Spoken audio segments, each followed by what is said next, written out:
All right, good. Everybody's here. Let me get started with just a few thoughts of introduction. I have a habit of running in the neighborhoods that I live in or near. And when George Floyd was killed, I had a conversation with Gaston, who is a psychologist here in town, and he was deeply upset. And I just told him, tell me about it.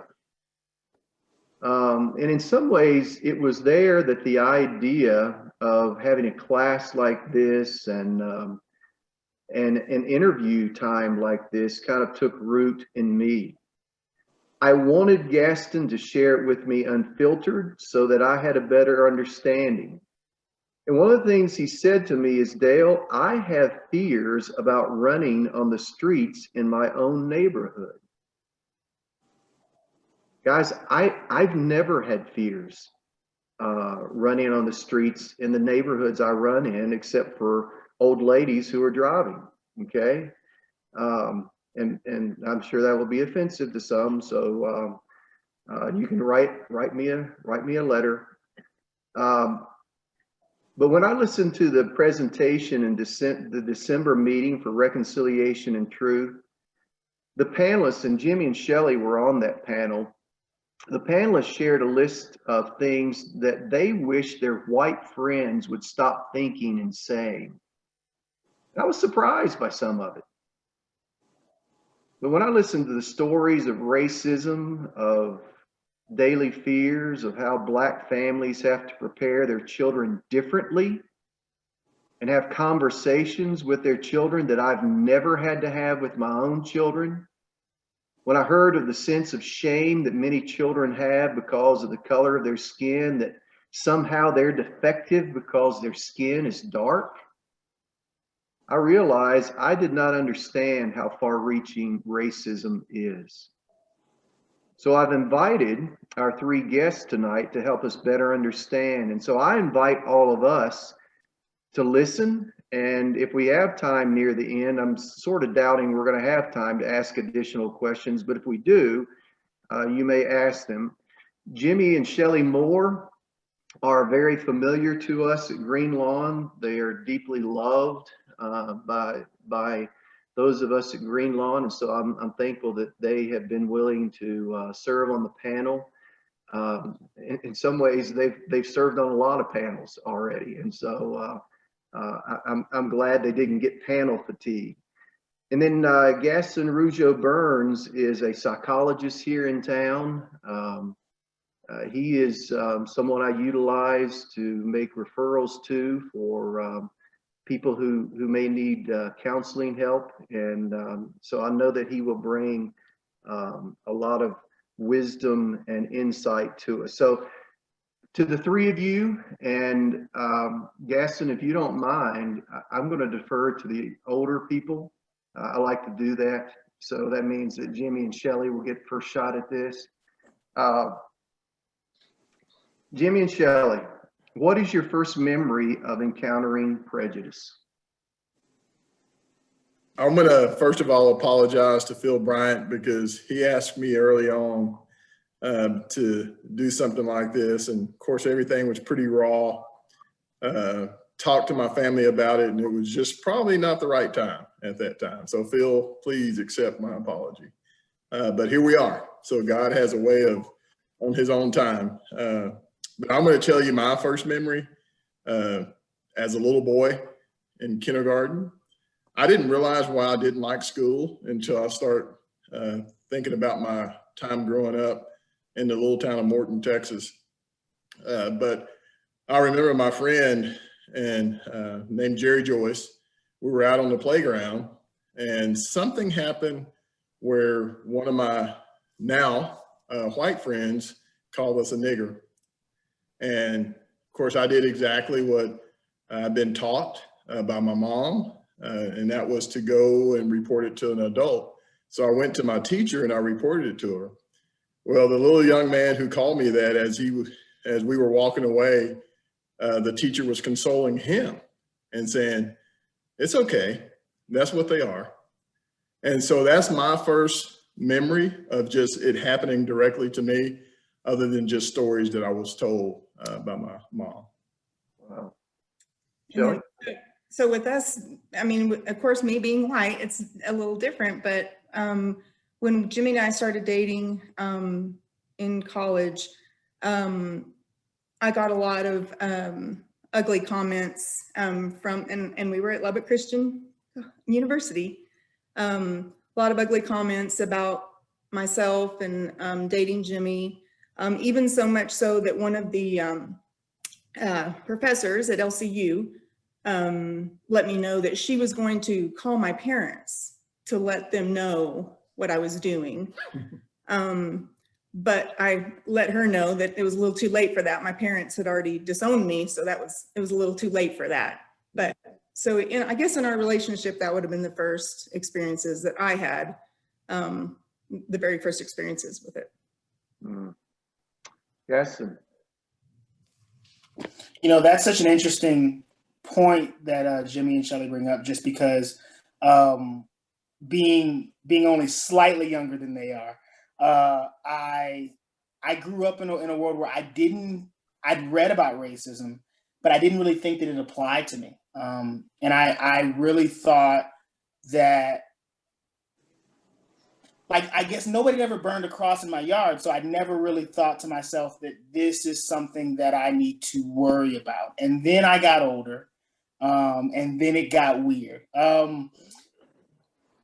Because it's not so much the overt stuff that's happened to me. It's more of kind of the covert stuff. I oftentimes tell people it's like walking around and you kind of have like a flip book and you say to yourself, well, why is this thing happening? So for instance, my wife, she's helping with our kids right now, so she may be in momentarily. But when I was in college with her, I would get pulled over all the time, especially when I'd go visit her or things like that. And she would just say, you're just a bad driver. So I just assumed I was like, I'm just a really bad driver. That's just exactly what this is. And then the moment it really hit home for us, and it really became about my personal safety as opposed to about maybe kind of this abstract concept. I was actually here in Lubbock. We've been here for about a year, and my work required me to go just to be on the road from time to time. We didn't have any kids at the time. And so I was actually on my way back from Crosbyton. And I'd left work like really early. I just didn't have any, I'd seen all my patients. And so I was on the road like at around 2 p.m. So I didn't have a place to be. And so I just like would set my car on cruise control. And I think in Crosbyton there's a bunch of speed traps. So I was like, I don't want to get stopped. I'm just going to like go the speed limit. So I was going the speed limit. And cars are just zooming past me. They're zooming past me. And there's I see in my rearview mirror, there's a police car, and he's just creeping closer. And I was like, okay, and so I'm just still going, and just try to make it back home. And then I'm just like, this guy's still following. Like, he hasn't gone behind me. Like at this point, like I'm slowing down for all the speed traps, all that different stuff. And this is when I knew something was wrong. He comes up beside me as we're driving and just pulls parallel to me on this 2-lane road. And is just stared at me. And I'm just like, oh, now I don't know what to do. So I called my wife, and this is right after Trayvon Martin had been shot. And so I called her and I said, hey, this is going on. I don't really know what to do. It's 2:00 in the afternoon. This guy is just following me. I'm going the speed limit, all my tags, I don't know what's going on. It's like, oh, between cross, and I pulled over there. The process, I had to cross the lane, finally made it over, and he put his lights on. And I guess it was because, I don't know, but long story short, when he gets to me, he's walking around the car before he comes to talk to me.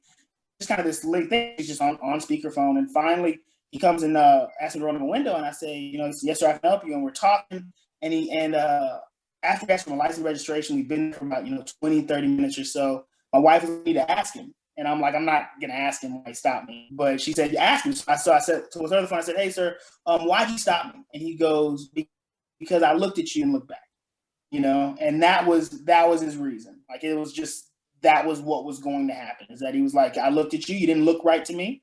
And so I stopped you, and that was my first real moment of like, would happen if I wasn't Black? Would have would this have happened to us? And, my family was like, you should go ahead and you should, call the state trooper's office, you should report him. And I was like, for what? Like, I take this road, 3 times a week, this guy's work this road again. And the last thing I want to do is have another issue, and so that was my first like real distinct memory of like, this is about race. Because when it happened at other points in my life, when I was in college or when I was in high school or when I was in middle school, I could always kind of say, well, maybe it was this other thing. Maybe it was because I wasn't being respectful, or maybe it was because,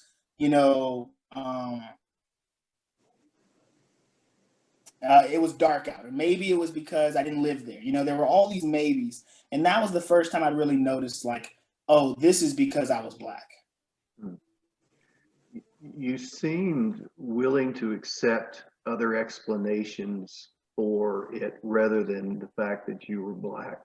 So that's a good lead in really to our next question, Gaston. And so why don't you jump on that? And that is, how does racism affect people and their families? And in particular, how has it affected you? Mm. Yeah, Laurie wants to know where you grew up, because that may give a context to it too. Yeah, so I grew up all over South Texas. So I tell people, like, I went to 3 middle schools in 3 years, 3 high schools in 4 years. My mom was a single mom, so we just moved around a lot. So I mean, Laredo, Corpus Christi, Houston, Cypress. That's where I graduated high school, was Cypress, Texas.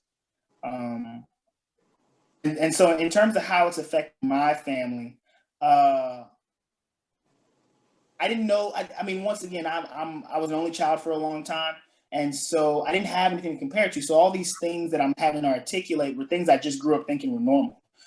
So my mom was incredibly overbearing about where I would go. She's like, "Where are you going?" Like, even with cell phones, she's like, "Where are you going?" Like, it wasn't a thing that I would go out. Like, I know some of my friends would be like, "I'm going to go out. I'm going to be gone from 7 to 9 or whatever."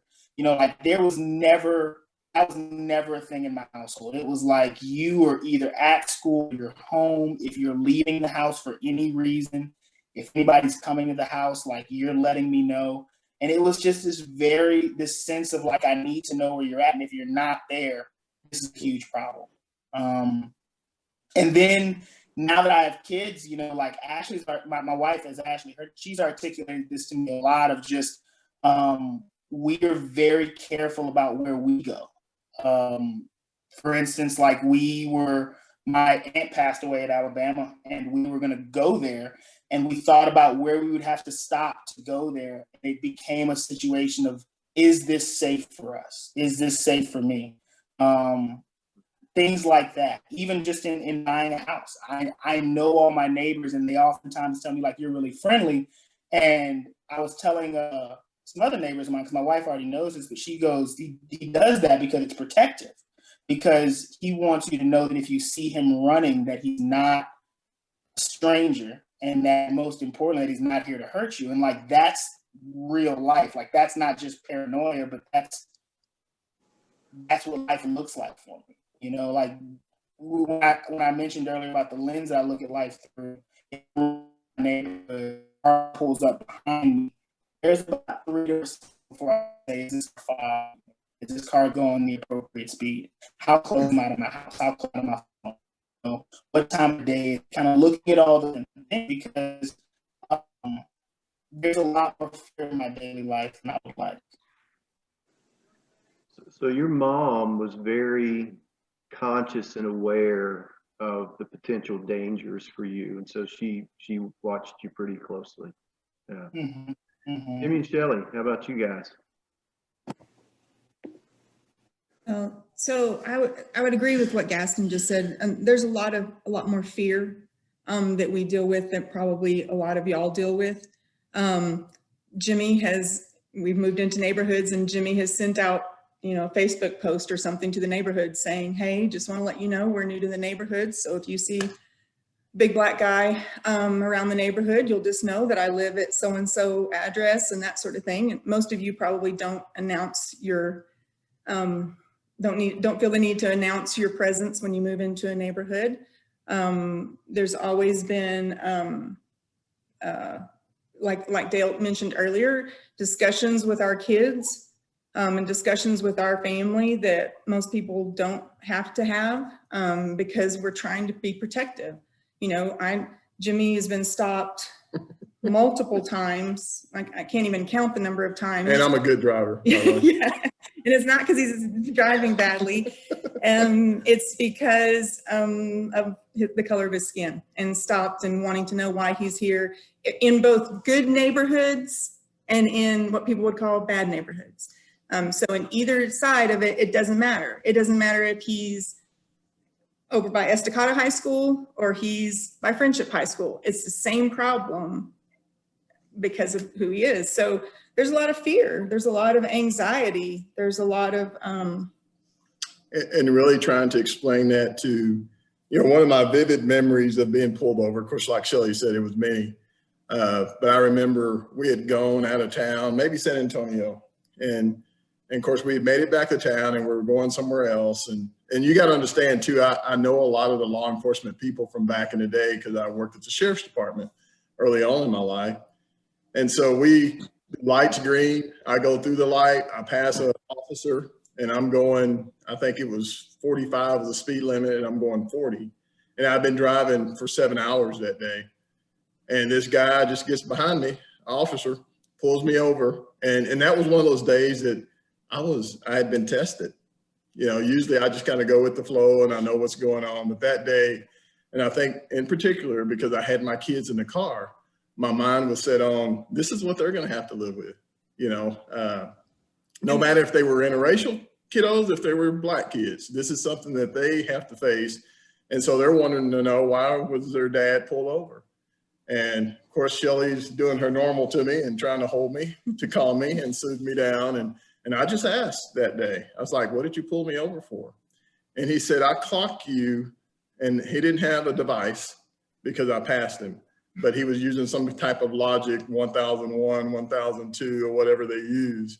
And basically you were speeding. And I was like, there's no way in the world. You know, it's one of the days I wanted to argue, but we had just pulled away from the stoplight. Yeah, yeah.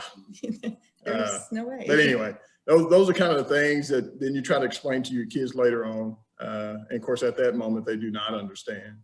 Or, you know, sometimes there's other things when they're in school and they're being called certain names, how to respond. For me, my kids always, and Shelley, had to actually go above and beyond. Not so much that because of the color of their skin, but also because the positions that I've held and Shelley's held and people know us. But there was a time that I can recall someone called me about Jalen. And back then I was a firm believer in corporal punishment. And this was Jalen. And it was a good friend of ours, and something had happened that transpired. And I'm all about, hey, if it's wrong, it's wrong. And I gave him my blessing that he could discipline Jalen, because I felt like it was pretty close to the family. Come to find out, it was a totally different story. And I don't think it would have happened that way and to this day if Jalen would have been white. And it was really taken advantage of. We see it too in the sense of when it comes to, you know, walking down the street and I walk next to someone and they grab their purse. You know, I'm one of those guys who's very observant on those kind of things. You know, so it's amazing that I didn't go into the psychology field to see some of this stuff, but I love to sit and people watch too. And I'll watch how people react to certain people if they walk by, or certain people because of the way they talk. And, you know, thank God I can say that I have a long fuse. And I think we'll get into that later. But anyway, so those are just some of the things I can think of right away with our family, with me in particular, growing up as a little boy, being told that you probably need to go to a junior college because you probably won't make it in a 4-year school.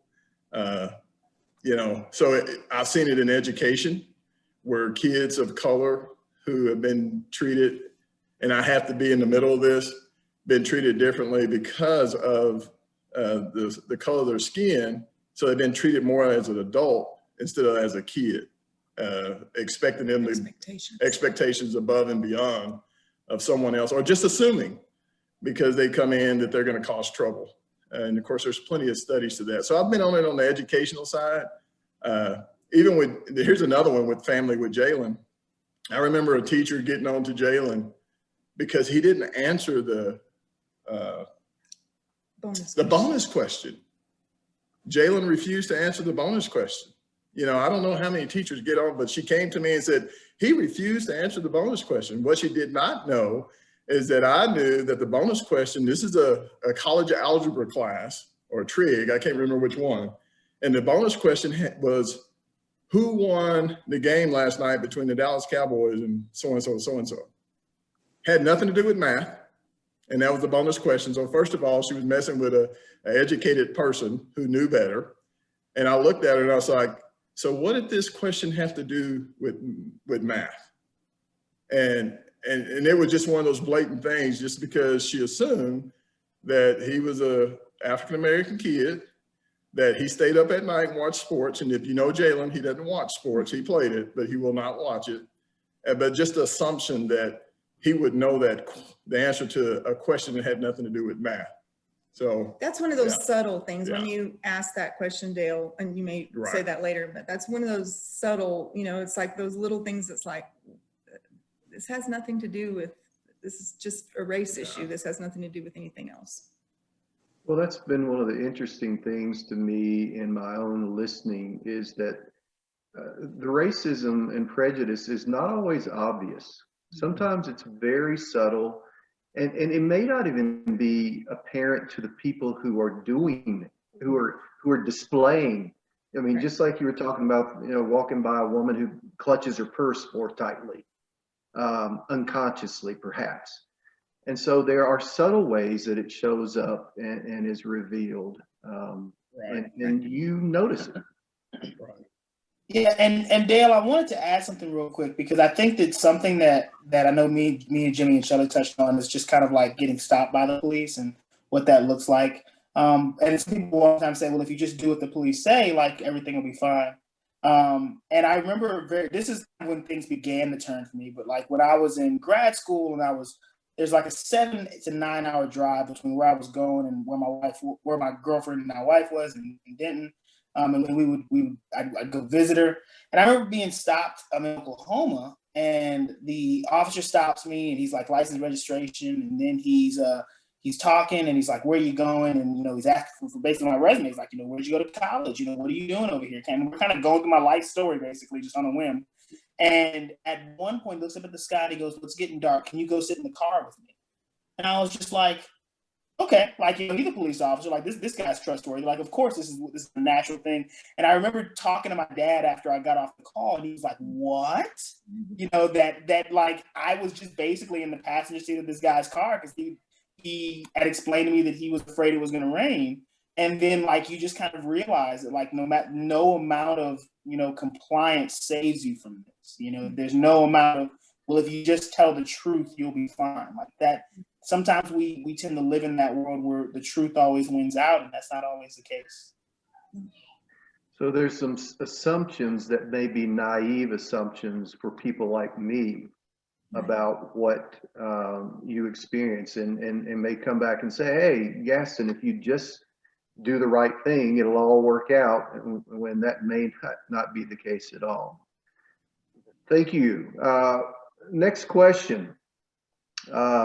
Jimmy and Shelley, jump in on this. Racism has a very dark side that we have already talked about to some degree in this class, particularly last week. But give us an example of how you encounter racism on a daily, more subtle basis. You talked about clutching the purse. Are there other ways that it shows up? Yeah. Interviews. You you live with the lady for 33 years that happen to have a different skin tone. It just becomes one of those things that I've never thought, I guess the first year or two that we were together, those kind of things like presented themselves to me. I thought, oh, okay, that's why they're looking at me that way. Well, after 33 years, it's just natural, and you just move about. But I learned early on that there was jobs that either Shelly didn't get or I didn't get, that I was so naive at the time, I didn't realize it because either it was the color of my skin or who I was married to. And things such as when you go to an interview, and I've been on phones before, but when I get to an interview or whatever, it's like, well, this just happened the other day. I'm going to tell this story. So I know, Shelly said, make it quick. So I'm paying the bill for a pest control place. And I've always talked to this lady on the phone. I've never met her face to face. And so I use them to do take care of my house and do some things for my yard. And I also thought, let me use them at the Children's Home of Lubbock because I want to support their business. And so she said, I'm going to drop some stuff off to you, Jimmy. And I was like, you know what? I can meet you and pick it up. I want to be in town. No, I want to come out and I want to see what you do. And so when she came to the door and I opened the door and I said, Jimmy Moore, she goes, whoa.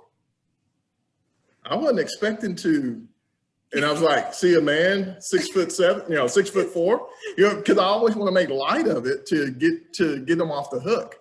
But basically what she was saying is, you sound like a white man on the phone, so I was assuming that you were going to be a white guy, and so I've had plenty of those things happen so I guess there's a certain way that I laugh all the time that's considered a white way to act. And there's a certain way that's considered to be a black way to act. And I guess there's also one that's a Hispanic way, I guess, and an Asian way. I could just keep going, but people just don't view it. Or when they say, that was a very articulate, thought that you had there. And I'm like, huh?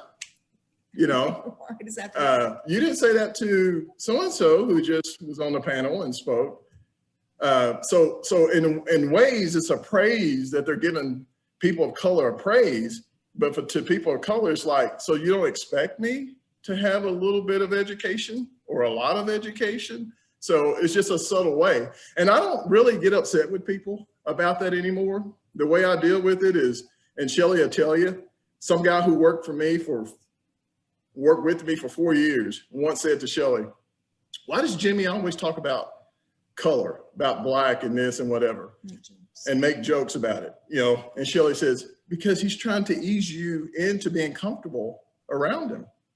And of course, I didn't even know that I was doing that, but Shelly's wise enough to realize that that was the way I could introduce people in without them feeling like they can't just talk to me and I'm going to be hostile or whatever. So go ahead, Shelly, I'm sorry. No, I was just going to say, I was in a store the other day. Of course, this is the difference, see, and I'm walking right next to a young black man, and the cashier lady that's standing there, she doesn't say anything to me, but the young black man walks by her and she says, oh, sir, did you need something?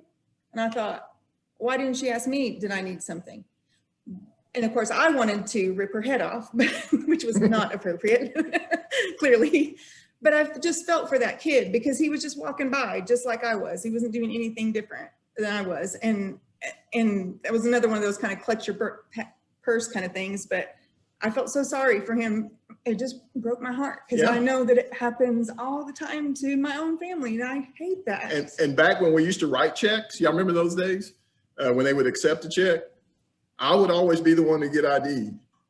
Mm-hmm. And I would always tell Shelly, I was like, watch this. Because again, I'm one of those people watcher, I'm observant, I like to do a little action research while I have time. I was like, watch this, they're gonna do this. Or when I'm on the plane, I'll talk to people and I go, watch, nobody's gonna sit right here by me.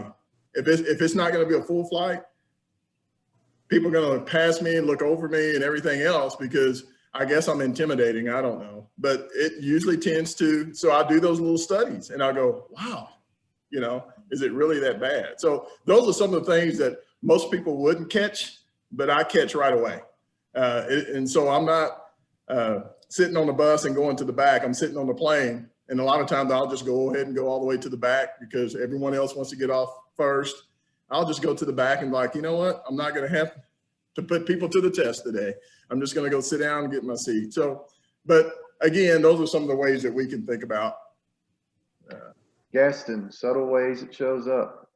Well, to comment on Jimmy's thing and Shelley's thing, there's some very real research out there that specifically when they've compared pictures of just like for what they'll do is they'll take a face and they will make that face typically African American, or they'll make that face typically white. And when they compare that between audiences, we know that like specifically Black men are viewed as older and more intimidating and stronger than their white counterparts. And so like there's a lot of like real psychological research that goes into, some of the things that kind of me and Jimmy and Shelley are talking about. And even earlier when they were mentioning just kind of that sense of always being on guard,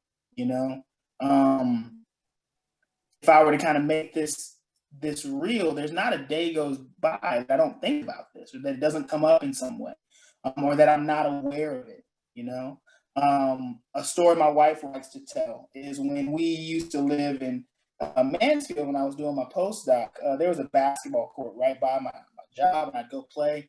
And you could, in Dallas, a lot of people played outside. That was kind of a big thing. And so when I moved to Lubbock, I was, we were married, we had no kids, so I wanted to play basketball. I didn't want to pay for a gym membership. So I would go and I would just like drive around trying to find a game. And I remember one time, because I would always drive somewhere, find a game that I wanted to play, and then I'd drop a pin on my phone. One time, I left my phone in the car, and I dropped the pin, and when she didn't hear from me in 30 minutes, she started driving. Like, that's what that looks like, is that we just have this consistent sense of worry of like, hey, if you're not checking in, if you're not where you're supposed to be and something new is happening, like this is cause for concern. And I know that to say it out loud is like, that just sounds like you guys are just really nervous about stuff. And it's less about that and more just about protecting, and I'll give some grace. Again, I've been 30 minutes. Maybe it was like 40 to 50. But I mean, the goal is to say that, that's a real part of life, and just kind of it just changes behavior. When I do get stopped, I make sure my hands are clearly visible. I don't make any sudden movements. I mean, I guess it's kind of hard to describe all the stuff because it's just a laundry list of things. It's just a laundry list of things. And I think that's what really this is about. It's not so much to say, oh, look how hard being Black is, but more so just to help us understand that, this is different. That even though we strive to say, can't we all be the same? Can't we all, be human and be God's children, which is absolutely true. But that also the understanding that we all carry different aspects of being God's children, and that it's sometimes really hard. What's interesting to me about what both of you talked about is how really in many ways you have to become very self-conscious because of what's going on around you and how it might be interpreted by the people around you. And so you're always self-monitoring from that standpoint. Gaston, jump in on this question. As I have been doing deep listening during Jim Beck's Truth and Reconciliation meetings, I was struck by the stories from men and women in our Lubbock community. Despite what they've experienced, the racism here experienced, they have chosen to respond with respectful protest, resilience, and even joy. Why is their reaction different from the violence and bitter protests of the summer of 2020?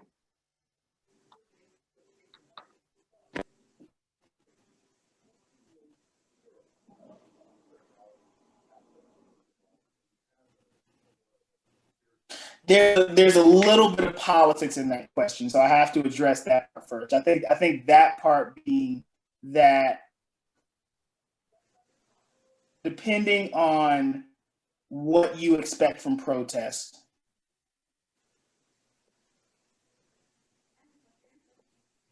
how do I want to phrase that? So when I watched the news after Ahmaud Arbery was murdered, after George Floyd was murdered, I saw a lot of protests. I was a part of a lot of peaceful protests. Where we did our silent march over here in Lubbock with 100 Black men in West Texas. And I saw a lot of protests like that. And I think that for a lot of people, let me speak for me. Sometimes it can be hard to know what a protest is for, meaning that when you're protesting, you are making people uncomfortable. That is the goal. That was the goal of Silent March. That was the goal of sit-ins back in the 60s. You know, you were making people address something that they would rather not look at. And so I think when we talk about how everybody is protesting in regards to these things and how some of those things have turned violent for a number of reasons, I think you have to address the fact that protest is hard and that it looks at things that people would rather not look at. Do I know why Lubbock handled it the way that it did? No. But do I understand that a protest is about being heard? And that was the hardest part about this, is that when Ferguson, Missouri happened, when Trayvon Martin happened, when we did our silent march here and we read off these 60-some names of unarmed Black men that have been killed, it makes you feel powerless. And it makes you feel like no matter how much you love God, no matter how much you pray, that no matter how much you try to do the work, that things are never going to change. And that hopelessness is hard. And while I know that's not true, I think it's also a matter of understanding that progress is hard and that sometimes you can't have it without the other. You can't have making progress without people saying this is hard for me, or I don't like looking at this, or you're protesting longer than I like, or you're doing things that I don't like. And so I think I'm missing the question a little bit. So I'm glad Jimmy and Shelly are batting cleanup for me. But the thing I really want to get across is that we sometimes look at protest as this nice and neat thing you type in a box and you set it over here and you say, okay, like you're protesting, like that's great, we get it, you know. And as opposed to saying like this is about a lifestyle, this is doing so much more than just talk. So Jimmy and Shelly, I'll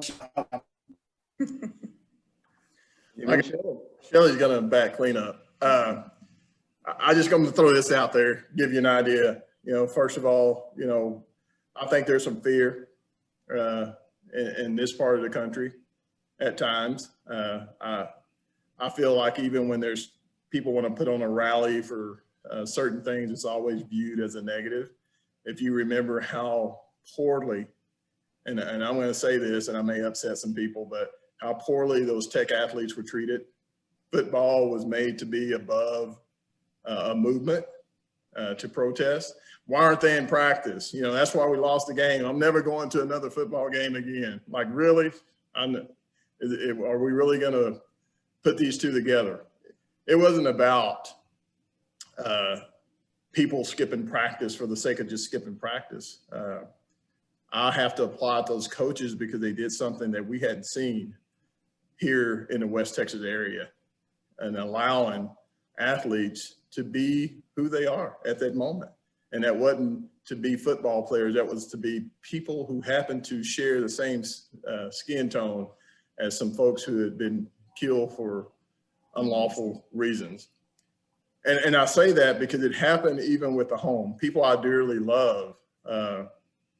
Our AJ McLeod was already doing these marches or just walks in the neighborhood. And it was walks in the neighborhood to tell kids to put down guns, stop hurting each other. And so this was well before any of these other things had happened.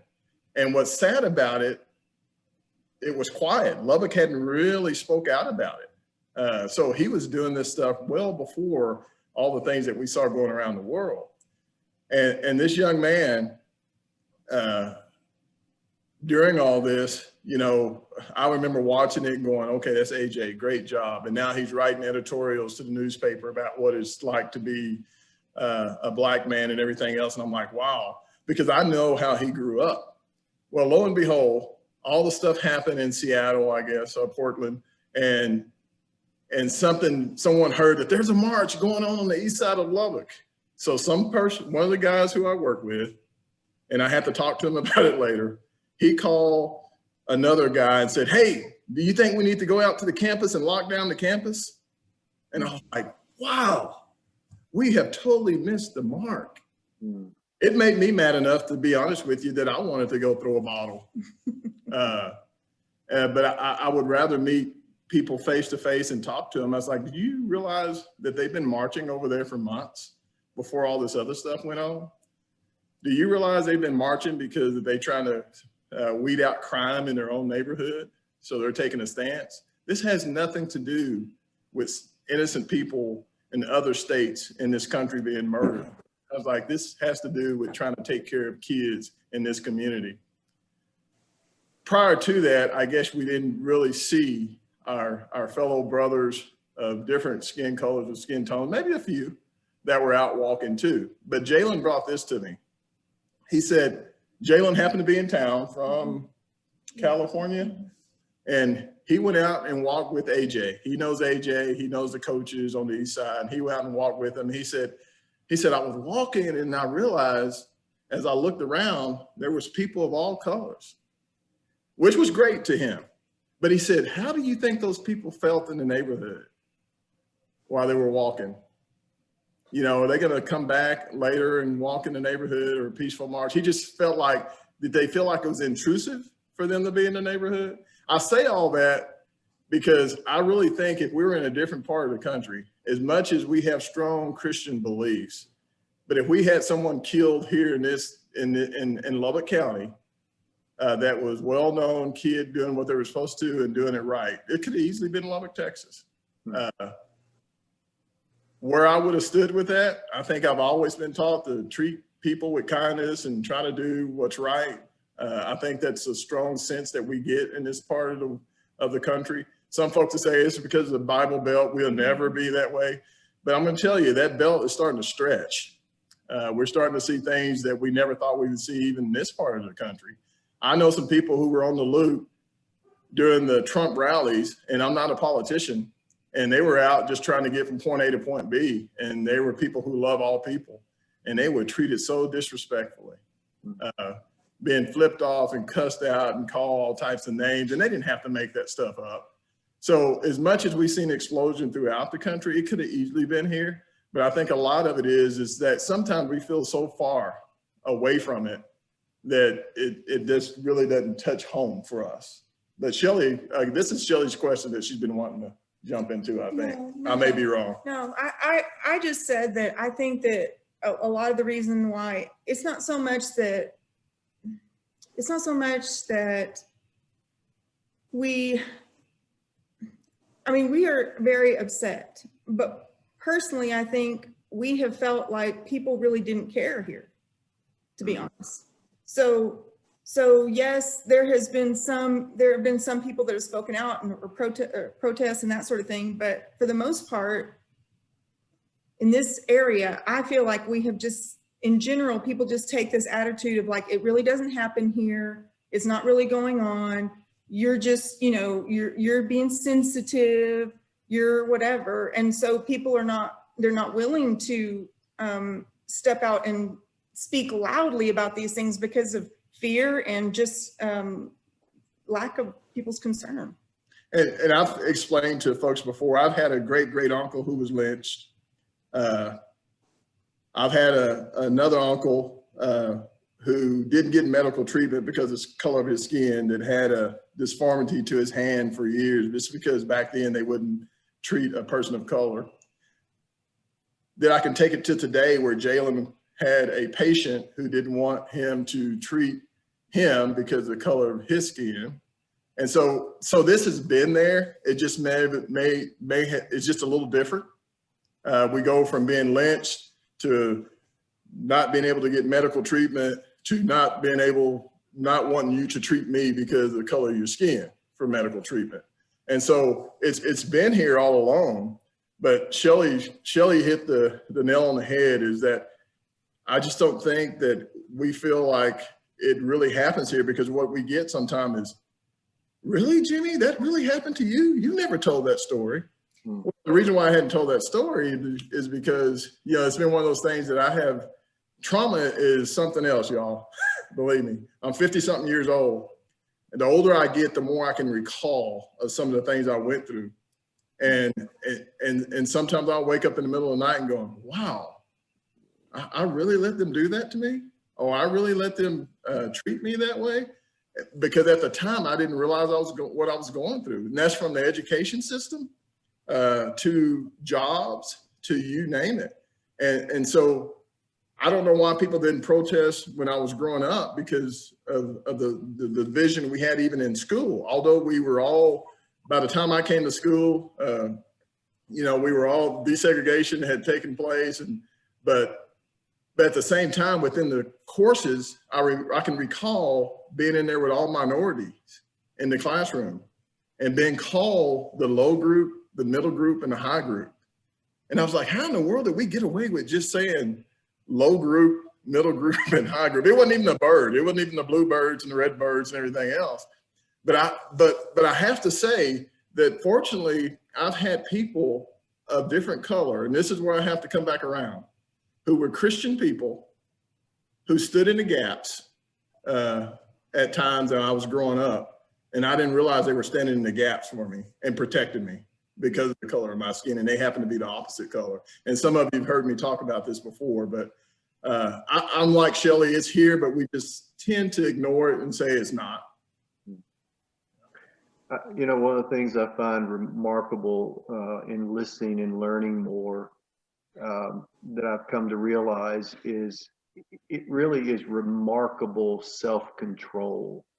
Yeah. When you have lived so much of your life with this built up frustration and sense of helplessness, and that it erupts at times, that it doesn't erupt more is what is remarkable, I think. And so I appreciate you giving us insight into that. We're approaching the time of the end, so I want to kind of leave a question open to you, and that's this one. You have things that we need to know. This is an open opportunity, so please share what is on your heart. What would you like us to know, Jimmy and Shelley?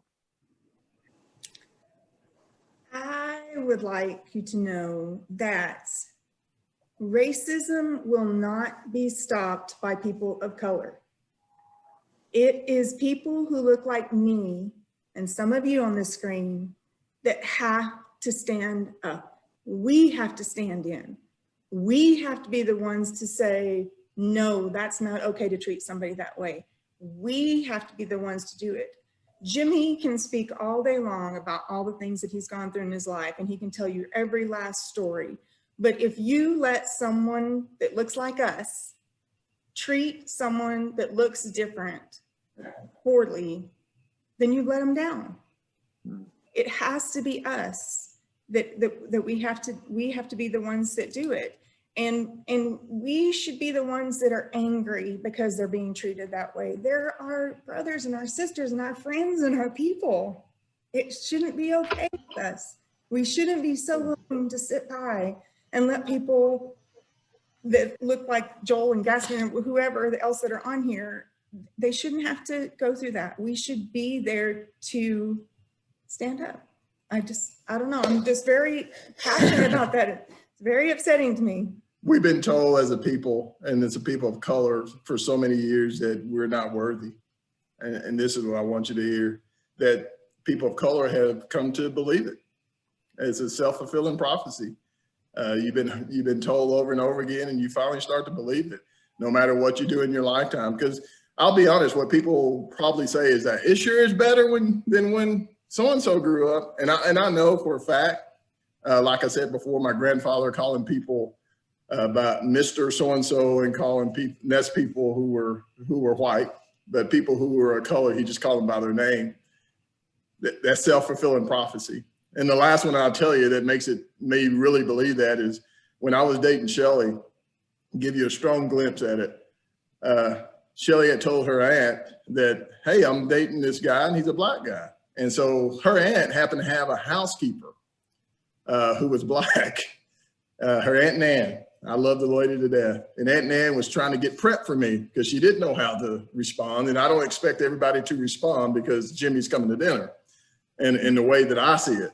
But as Jimmy was getting ready to come to dinner, she decided to talk to her housekeeper. And she says, my niece is dating a black guy. And the housekeeper said, "Ooh, child, just how black is he?" Because those ones that are real black, they real mean. And I say that story because even my own people, if they hear it enough, they come to their own conclusion that we're not worthy, that we're not going to be treated the same, and it's never going to happen. So that's what I will leave with you. Hey, I have one more thing. Oh. Understand that it is real. Go from that starting point, and that's a big thing. Because if you start every question, every time you talk to someone of color or someone like me in this relationship, or my kids or whoever, if you start the question like, well, it's a lot better now, Shelley, for y'all than it used to be, right? Y'all don't really have that problem. If I confront you with if you question me that way, what am I going to say? It's like, well, I mean, yeah, I guess it's better, but just because it's better doesn't mean it's good. We could, try and step it up. So I think believing it would be a big deal. The people that we're confronted with every single day, that's their first question. It's not really real, is it? You don't really have it here, do you? Well, yeah, we do. All the people of color that you see on that screen right there, they do. So. Yes, and what do we need to know?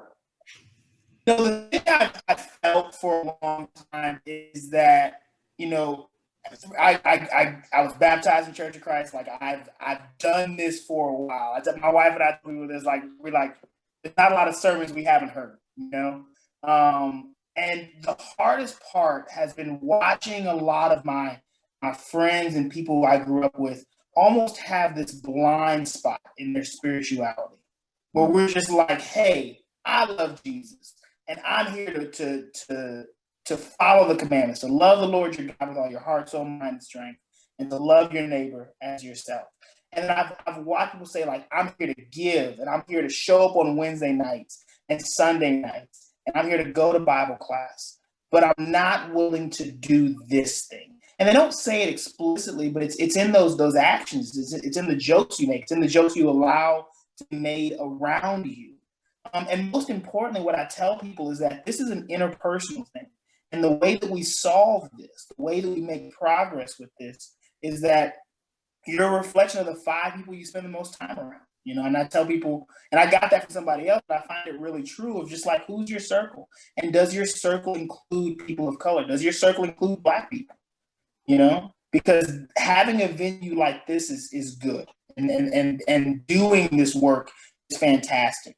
But that next step says, okay, well, like, I need to stop avoiding people who don't look like me, whether it be conscious or unconscious, and I need to get into that experience so that way I can understand, because that's how, when we talk about marrying our spirituality and what we believe and what we do, that's how those things happen, is it happens in your actual life, not just in the stuff that we talk about and not just in the stuff that we pray about, but what we do, The Apostle Paul said that best, right?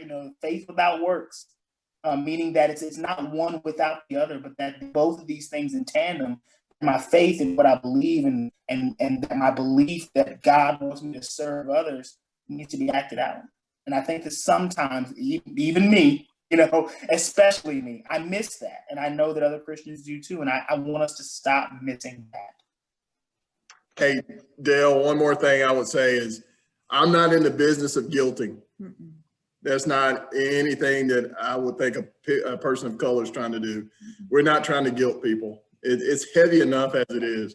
I understand the past is the past, and people, and that's the one thing about living in Jesus, that we know that there's better things ahead. And I think if we took that, no matter what has happened in the past, and we forge ahead, but we acknowledge what's happened in the past, that's fine. But nobody's trying to guilt.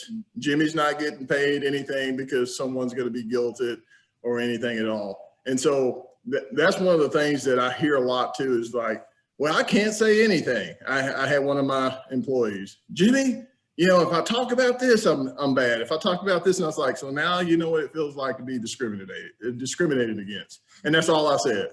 I was like, because that's what I deal with. And I was like, I'm not trying to guilt you. I just wanted you to hear. You don't have to change. I'm not going to try to force you to change. That's all in your timing. So we're not trying to force people to change. We're not trying to guilt people, but just being able to be heard. So I appreciate the opportunity that you've given. Not only the class that you're boldly, this is a big step. You know, ACU dealt with this, over 50 something years ago, trying to get all the people of the Church of Christ, as far as the ministers, together, because some were not being treated the same. You know, we were preaching Jesus, but we were not preaching Jesus people. We were not loving them. And I think this is where you start. And I thank you for having us. And we love you guys. Believe me, we love you. So no matter what you've heard from me, because you probably never heard that before, I love you, because that's what we've been called to do. And that's, again, building up that fortitude and knowing that our skin is thick, because I know that I'm not going to have to be whipped forever, because of where my home is. Thank you, Jimmy and Shelley and Gaston, so much for sharing tonight. I think the last things you said are a great lead in to a prayer I want to pray of repentance, and that we really practice what our Lord preached. And so will y'all bow with me now to finish tonight? Father, it's been another learning experience for me, and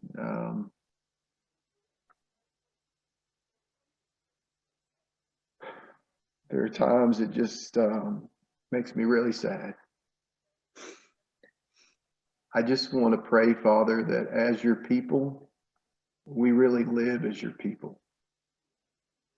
That we quit just